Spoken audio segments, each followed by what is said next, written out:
Good morning guys. Konting share lang paano mag-set ng timer. Para konting may tulong naman. Una na ang gawin natin, buhayin muna natin yung breaker. So, buhayin natin yung breaker guys. Tapos, buhayin na yung breaker. Sunod naman, buhayin natin itong nasa timer.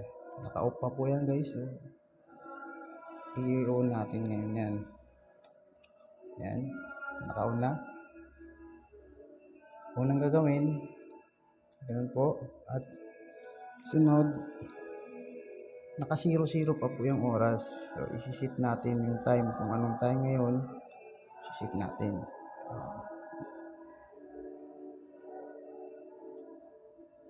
Ano ngayon Monday. So, isit natin ng Monday.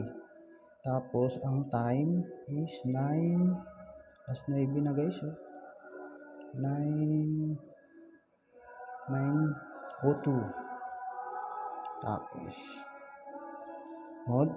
Okay na. So, program tayo ngayon ng yan, yung on po na yan guys. Yan po yung on.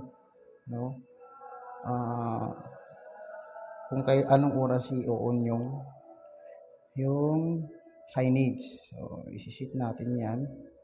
So, ang mall kasi magbubukas na hanggang Sunday. So, isi-set natin ng Monday to Sunday. Ngayon, set na yan.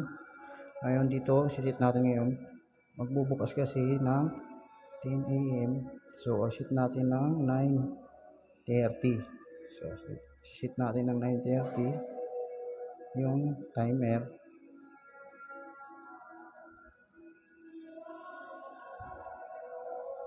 Set.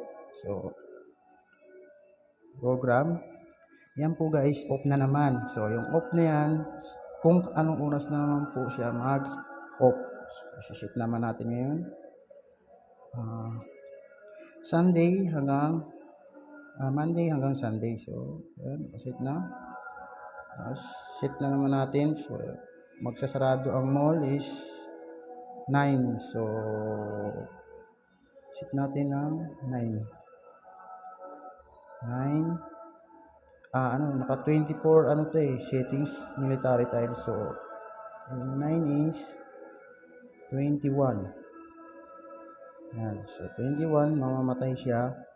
Tapos, program, then, start. Ayun na po. So, okay na yun. Yun na yun siya. Pagdating ng 9:30 mamaya, uun na yung signage natin at mamamatay ng 9 PM. So, gusto mo namang iset siya na yan po, yun yung hindi military time yan. Pag may AM, yan. Hindi military time yan. Pero pag walang AM, yan po yung military time po yan. Yan. So, isi-set natin siya ng hindi military time. So, okay. Ayan lang. So, ganyan lang mag-set guys. Maraming salamat. Sana may konting natutunan naman kung paano. So, yung settings nito, ito kasing kabila na to si pulse. Ibig sabihin yan, hindi yan sa timer. Sa ano yan sa ito. Basta ganyan yung set niya. Guys, so, okay na yan. Ano to sa only programmable timer APTS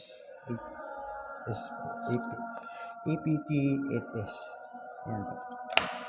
Salamat.